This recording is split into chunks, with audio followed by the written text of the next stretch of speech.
Good. I'm so excited to be talking to you today, and I'm going to be joined by some really fabulous human, DanBuettner, who is a friend and a colleague and an incredible explorer who's discovered the blue zones where people live to be well over 100 and vibrant and healthy and amazing. And I'm just so excited. We're going to get to talk about how do we live to be 100, because I'm on the way. I'm going to be 62 this year, and I'm very focused on getting to 120. So it's pretty awesome. I'm going to invite Dan on, and I'm going to introduce him. He's just an amazing guy. You know, you might have heard about the blue zones. That they're pretty fabulously well known. He's pretty popular. I'll get my technology going here. Just a little bit about Dan before I invite him up. You know, he's an explorer. He's a National Geographic Fellow, an award-winning journalist, producer, New York Times bestselling author. He's discovered 5 places in the world where you're called blue zones, which people live the longest and the healthiest lives. And his articles about these places in the New York Times and National Geographic are very popular for both publications. He is just a cool guy, and he partners with lots of governments and large employers, health insurance companies, blue zones projects, which really help people to implement some of the lessons learned from the blue zones. I'm going to close my door because this guy's mowing the lawn. Hang on. Okay. Sorry about that.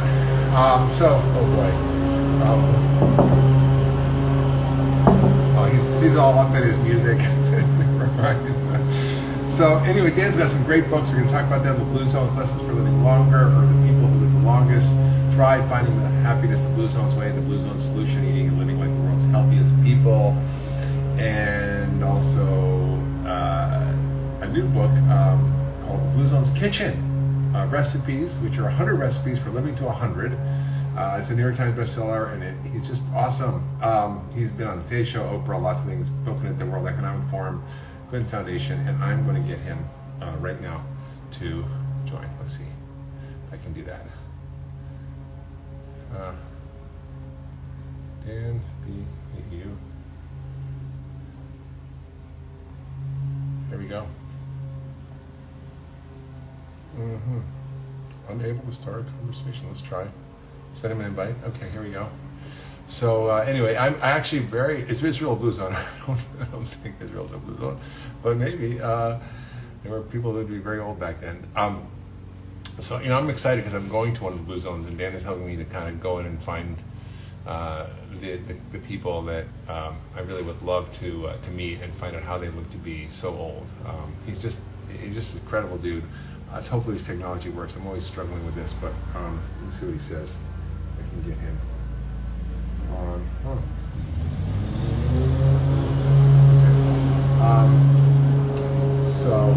Hi from New Zealand. Wow. What's the topic? The topic is blue zones, how to be 100 or maybe more. I'm looking for more actually, and maybe you are too. And you know, functional medicine's really been a pathway for me to understand how to work with biology to create health as opposed to treat disease. And I think the blue zones is really an example of how we use practices from these ancient cultures that are so beautifully embedded in their way of living, and they reflect these natural discoveries that we're now figuring out are so key to longevity. And there'll be surprising things you're going to learn about. So there's lots of blue zones. There's ones in Loma Linda, California. There's Costa Rica. There's Sardinia. My volume is very low. I don't know how that is. Okay, I'm sorry. Let's see if I can fix that. Technology. Dan, are you there? Okay, I don't see you. Let's see. Let me see if I can get him to join. Okay. It's coming here. Blue zone. There we are. Oh, there you go. Okay, we did it. Fantastic. So good to see you, Mark. And by good the to way, see you too. I love, you know, you're so huge, and I love to see you having to get up and close your door because of the lawnmower outside. So it makes you human. Oh, you know, whatever. You got to deal with what you got to deal with. It's life. Well, Dan, I'm so happy to have you on this Instagram Live, and you know, we've been chatting lately and talking about. Actually, we talked just between the two of us. We're both sort of 60 and learning about what the next phase of life is, and thinking about longevity and how to live in a different way. And one of the things that's so striking is in the blue zones, they live a kind of a slow life, and it's very intentional, deliberate, and they love it. They enjoy it. There's savoring. There's connection. There's community. And I realize in America we have what they call hurry sickness, right? Mm-hmm. And that is something in Okinawa they talk about. The Japanese talk about hurry sickness, and I've been trying to cure my hurry sickness, and I want to create this new thing called the slow life movement, where we I love it. live life slowly. So, Dan, for those of you who don't know what the Blue Zones is, tell us a little bit about how you got into discovering these blue zones, which are longevity centers around the world, and kind of what you learned on your adventures as a National Geographic explorer and journalist. Yeah, so I come from this as an explorer. About 20 years ago, we set out to reverse engineer longevity because only about 20% of how long you live is dictated by your genes on average. 80% is something else. We figured that if we could identify the statistically longest lived areas, or people are either have the highest life expectancy or the lowest rate of middle-age mortality or the highest centenarian rate, in other words, people who've achieved the health outcomes we want, and then find the common denominators, it might give us some lessons for the rest of us for living longer. And that was the subject of a cover story for National Geographic first, and then became a series of books. And at a certain point, you can identify the things that the world's longest lived people do, but it's another thing to get Americans to actually do them so they can enjoy the longevity benefits. And that's really the second nut we tried to crack by creating the Blue Zone projects. So, yeah, I want to get into that, because that's I really quoted a lot of your research, actually, in some of my books, because it's so compelling when you change the community and the environment. Behavior changes, health changes, costs go down for healthcare, health outcomes improve, and it's not by any medical care. It's literally by changing the environment that the people live in. Well, whether it's giving them different size plates or changing what's at the checkout counter in the grocery store, or whether it's building a little bit of community structure into the environment. But the blue zones are cool. So tell us, what are the 5 blue zones? And what are the things that they do in those blue zones that are similar that you've learned? I think there's like 9 principles or something that you've learned that are the core foundational sort of frameworks that the people have in those cultures, allows them to live a long time. So longest lived women in the world, Okinawa, Japan. Longest lived men in the highlands of Sardinia, which I understand you're going to go visit. That's where I'm going, yes. There's a place in Costa Rica, the Nicoya Peninsula, where they spend 1/15 the amount we do on healthcare and have half the rate of middle-age mortality, so about twice as likely to reach a healthy age 90. In the United States here, it's among the Seventh-day Adventists who live 6 to 10 years longer than their North American cohorts. And then our final blue zone, we found off the coast of Turkey on the island of Ikaria. And they're living about 8 years longer than we are, but most extraordinarily, they're somehow eluding dementia, including Alzheimer's. So we managed to use the same cognitive function test that the National Institutes on Aging uses for everybody over 65 in the island, and we found only 3 mild cases of dementia, indicating this is a population with about 1/10 the dementia that we suffer here in the United States. The point being is that dementia isn't an inevitability. There's probably a pretty strong dimension of prevention. And to answer your second question about what they all have in common, they eat mostly a whole food plant-based diet. They're eating some meat, but only about 5 times per month, and the portion that's usually 2 ounces or less. They're eating the 5 pillars of every longevity diet in the world are whole grains, greens, and going well beyond spinach. There's all kinds of exotic greens like fennel fronds and the kind of crap we weed whack from our eat weird food. That's what I would say. Eat weird food, because that's where all the good stuff is. Yes, people have been eating weird food for a long time. It's an indication. Also, a handful of nuts a day shows that probably live an extra 2 years if you're eating a handful of nuts a day. Tubers of all kind. Is in Okinawa, they were eating purple sweet potatoes. Yeah, that's 70% of their dietary intake until. I love those, Dan. I make those all the time, and they're so they amazing? good. They're so good. You know like that candy. and you mix it with a little coconut milk. It's it's a 2-ingredient recipe that your kids will love, and Yeah. people will come over again. By the way, that the purple pigment in sweet potatoes, emo sweet potatoes, is the same. Carries the same antioxidants that blueberries do, Yeah. 150% more. Wow. So you're getting Wow. kind of a double whammy from there. And then the longevity, the cornerstone of every longevity diet in the world is beans. If you're eating about a cup of beans a day, it's probably adding about 4 years to your life expectancy. So we're big fans But you of won't have beans any around here. friends. But you won't have any friends if you did. I know what you're talking about. And here's the secret. I've heard, you know all about. I do. I'm just teasing you. I know. I hear that How often. you But cook them and how you prepare matters. well, and it's also, you Mark, you talk a lot about the microbiome and the emerging research showing on how Yeah. important that is to curb inflammation in our bodies and fine tune our immune system. Well, most of the good bacteria, that 100 trillion or so bacteria we have in our microbiome, the only thing they consume is fiber. Mm-hmm. And if you're training that microbiome with meat, cheese, eggs, fish, etc., you're favoring one type of bacteria. Whereas if you gradually add these high fiber foods like beans into your diet, your microbiome will actually grow to accommodate that, and the gas issue diminishes. So start with one bean a day, then go to 2 beans. Yeah. 1 potato, 2 potato. Yeah. Go ahead and start with a tablespoon. But I love beans if they're cooked properly. If you soak them overnight, you rinse the stuff off, and then you cook them That's with right. seaweed, kombu, which is a Japanese seaweed. It really, and you pressure cook them. It really mitigates a lot of the harmful, social effects.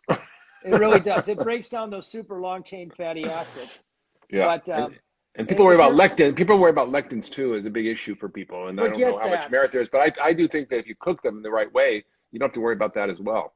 The lectin neutralizes. 10 minutes of cooking, put them in of course, if you're crunching raw kidney beans, you're in trouble. I mean, uncooked raw kidney beans, that's a problem. But as soon as you cook them, those lectins neutralize. And sort of in the same way that when you cook eggs, they turn white.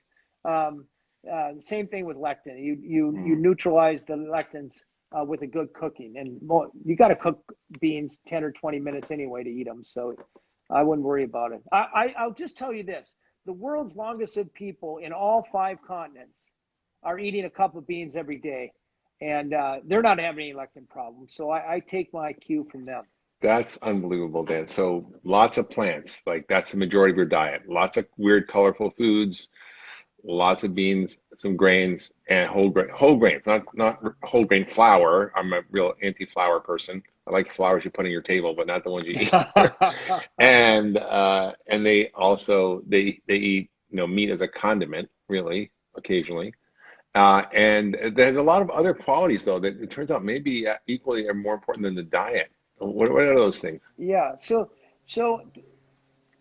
diets, as you well know, are sort of well-intentioned short-term adventures. They fail for 97% of people who get on them after about 2 years.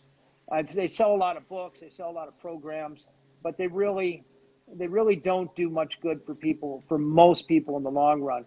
People in the blue zones, and here's the key point to understand about longevity. There's no pill, there's no supplement, there's no hormone, there's nothing you can do this week that's going to make, other than not dying, that's going to help you live longer in 8 years or 10 years or 50 years. The secret to longevity is doing the right thing and avoiding the wrong thing for long enough so you don't develop a chronic disease, heart disease, diabetes, cancer, dementia. And people in blue zones are doing it better than anybody else. And the way they're doing it, they're eating a whole food plant-based diet. They're not exercising the way we exercise, but walking. Every time their villages are set up such that every time they go to work or to a friend's house or out to eat, they're walking. They have gardens out back. Their house isn't full of electronic conveniences to do their work for them. They're doing it by hand. And the reason they're able to do these things for long enough is because their life is underpinned with purpose. And all these blue zones, and you'll see this in Sardinia, there's vocabulary for purpose. People know their place in the community. They know why they wake up in the morning. They tend to build social circles. In Okinawa, we call them moais, but a group of people whose idea of recreation is physical activity, who are already eating a plant-based diet, who care about you on a bad day, because we know health behaviors are as contagious as catching a cold. Yeah. So how we curate, that's why you're my friend, because, and by the way, everybody who's listening, make friends with Mark Hyman. He will help you live longer. Just his influence and his infectious smile. And then the big part, where you live has a huge impact, which gets to the environment. If you're living in Kentucky, certain counties in Kentucky, your life expectancy is 20 years less than it is in places like Boulder, Colorado. And that's not because Mountain Dew comes out of the tap, right? That's right. And it's not because people in Kentucky lack individual responsibility, or they vote for the wrong people, or they're somehow lazy. How long you live is a function of your environment. So the key insight from blue zones, and this is something I want to really underscore. If you want to live a long time,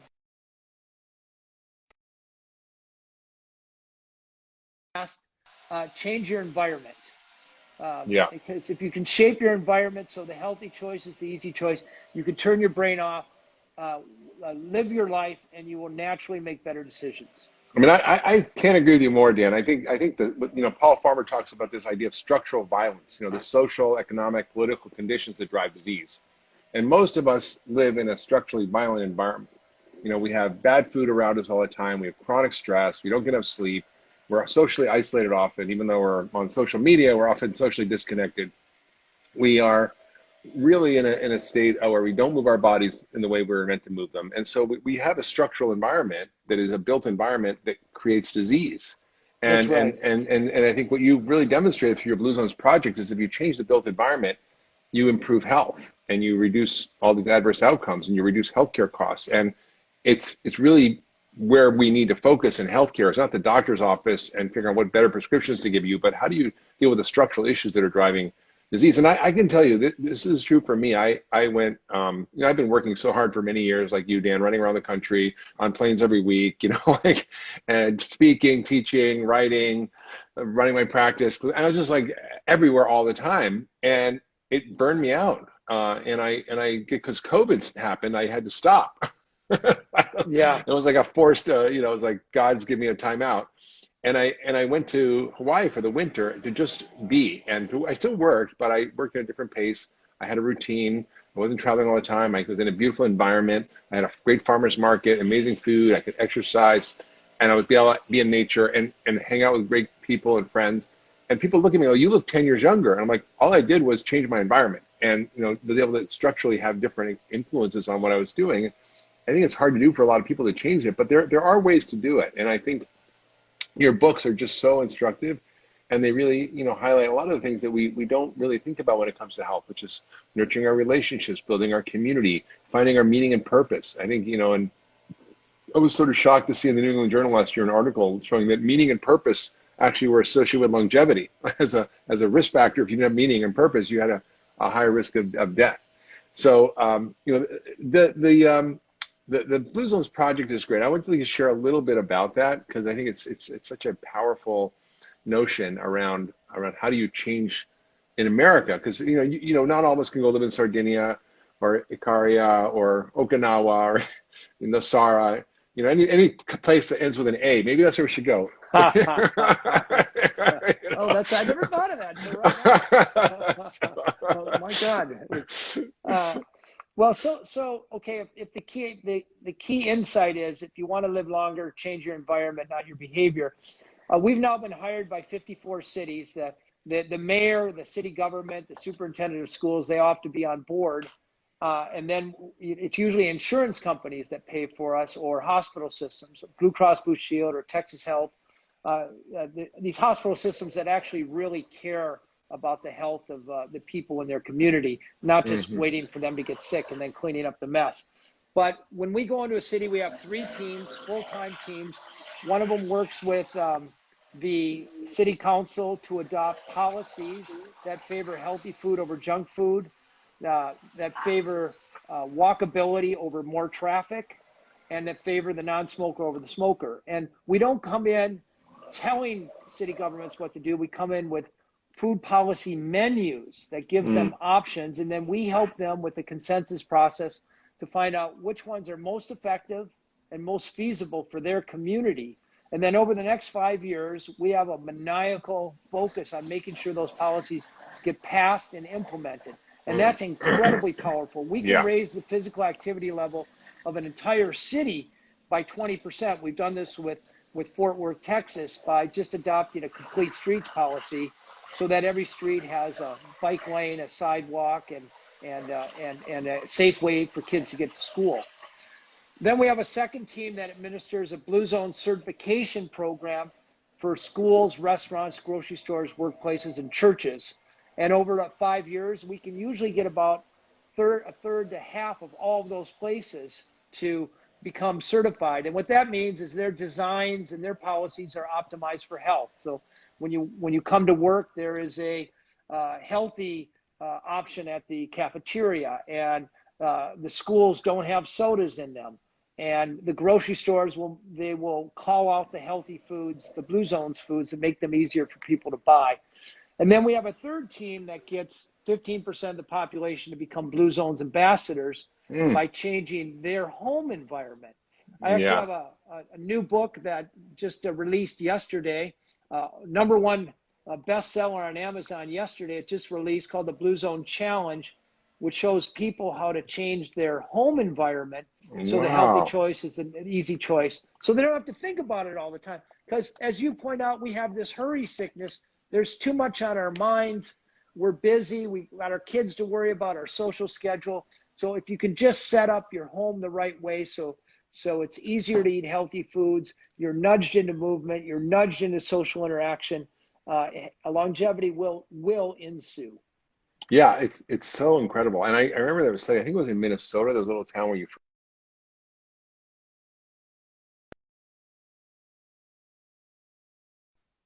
found, you remember that? Yeah, it was Albert Lee, Minnesota. We raised their life expectancy by 3 years. Yeah, it was incredible. What was amazing to me was like you just went into people's homes and you put in 10-inch plates instead of 12-inch plates. So you change the size of the plate. That's right. Or you just change, you change what was at the checkout counters in the grocery store, which now, companies pay a lot of money to have their crappy food displayed prominently when you check out or in the end caps of aisles or at the eye level. It's a whole industry of supermarkets and food industry collaborating to actually promote the worst stuff. And you just changed that around and made the easier choice, the best choice, the easier choice. And I think that's really the defaults that you're changing in this communities that are helping them by default without even thinking about it, just get healthy. And by the way, Dan, why aren't you the Health and Human Services Secretary right now? Because what I do works. Lobbyists don't like me. Okay. Well, we got to get you involved in our food fix campaign and all the policies we're trying to shift, because this is just the best stuff ever. Yeah, and we find, Mark, to your point about worried about making, yes, when you go into a community and you ask them to make changes, you have to be mindful of business. I mean, people have to make a living. But we've shown grocery stores that if you just take 3 of those aisles and make them a Blue Zone aisle and have healthy defaults, like Hy-Vee has done in the Midwest here, and Foodland has done in Hawaii, that there's a certain section of shoppers that will go there specifically because you made it easy for them to shop healthy. And what people don't realize is that the highest margins are actually on the produce aisle. So grocers love you when you help people buy healthy fruits and vegetables. So this notion that health and good business are mutually exclusive are just completely wrong. No, I think that's right. And I think, you have to align all the incentives. And I think that's the challenge right now we have as society. Someone asked Dan about the faith-based aspect of all this. And I think I don't know if all these cultures have a religious or, sort of faith-based underpinning to them, or if that's part of it or not. I wonder, because, what I found was after sort of learning from Paul Farmer about the work he did in Haiti to cure TB and AIDS using community support and community health workers, that I did that with a church, because I realized, like you said, health is contagious, but so is disease, but not in the sense of infectious disease like, COVID or tuberculosis, but chronic disease is actually contagious, because if your community is overweight, if your community is eating bad food, if your community is not exercising, you're also going to be unhealthy. And so I helped this group in this faith-based community called the Saddleback Church lose 250,000 pounds in a year using the Wow. power of community. And they basically just had small groups where they support each other, like a moai, like you're talking about in Okinawa. And there was no doctor involved. We just had the curriculum of the content, and they did it themselves, and they were able to support each other to better health. But I don't think it has to be faith-based. I mean, we do it at Cleveland Clinic, where we have small groups, and we see the same results, even better results than one-on-one visits, using the power of community. So did you find in these communities there was a faith-based aspect to it, or was it more just, the community aspect? Well, yes, all 5 blue zones have very strong spiritual components to their life. We know that people who go to church or temple or mosque, it doesn't really matter the faith, but the key is showing up. And people who are showing up at least 4 times a month live 4 to 14 years longer than people who have no religious community. Mark, you can't really measure spirituality. There's no metric for it. Religiosity is simply measured by how often you show up to church or temple or mosque. And we know people are showing up. First of all, they have an hour a week where they're downshifting and getting their arms around the chronic inflammation and worry and hurry of everyday life and taking the focus. They tend to have a better social network. They're less likely to engage in risky behaviors. And, who knows? I mean, maybe if you ask God for health, a God will bestow health. Nobody knows if one exists for sure or one doesn't exist. But as far as I'm concerned, you're stacking the deck in favor by showing up and behaving and saying the right words. All right. Well, Dan, you've got some really awesome resources out there. There's the Blue Zones website, bluezones.com, all of your books. And you've got a new one that just came out, which is the Blue Zones recipes. And the Blue Zone Challenge is coming out in December, right? Blue Zone Challenge is out in December. Yes. But you can pre-order it right now, which you definitely should do. And I'm going to do it because I want to understand how to restructure my environment so I can live to be 120, because I want to be riding bikes with you. I mean, Dan also holds 3 Guinness World World Records for biking. And I'm like, how far did you bike? Did you bike from like Russia to like Portugal or something? Like, what did you do? hold the record for biking from Alaska to Argentina. Oh top my of God. North America, the bottom of South America. It was all downhill. I hold the record for biking top to the bottom of Africa, across the Sahara and the Congo. And then I hold the record for biking around the world. And at the time, there was a little country called the Soviet Union that I cycled through. So those were character builders, Mark, all in preparation for one day being on the Mark Hyman Hyman Live. Okay, well, I'm super into biking, and I want to bike with you because I want to, when we're like 100, I want to take a bike trip, and we go bike around. I'm in. Well, everybody, check out his new book, The Blue Zones. It's called the Blue Zones Challenge. Kitchen, the Blue Zones Kitchen, right? 100 recipes for living to 100, which you definitely want to get, and that's available right now, right? Yes. And then also the new one, the Blue Zone Challenge, you can get like a cheaper deal if you get it for both of them. So I would definitely go to Amazon where you get your books. We're gonna have Dan on the podcast talk about his Blue Zones Challenge when that comes out. It's gonna be really exciting. And Dan, you're just a hero in my mind. And I mean, the whole biking thing is just a whole next level thing. We gotta have a drink and talk about that for a while, because I want to hear all the stories. I could go on forever. I see a lot of your people asking questions. I feel bad we didn't get to them, but if anybody wants to direct message me, I'm at DanBuettner. I have an Instagram account too. It's not nearly as illustrious as yours, but I tend to answer everybody's questions if they direct message me. So. All right. Well, Dan, thank you so much for joining us, and we'll see you next time. Thank you, Mark. Really good to see you. Okay, good to see you too. Yes, and I hope your lawn gets mowed, as it were. And thanks for all the tips about Sardinia, because I'm gonna take notes and we're gonna be You need to Skype me from Sardinia. Okay, I will. I will. Yeah. Do you speak Italian? Prego. Spaghetti. Grazie. Okay, all right. We'll leave it at that. All right, Dan. Love you, man. Take care. Love We'll you see too, next man. time. Thank you. Bye. All right, bye.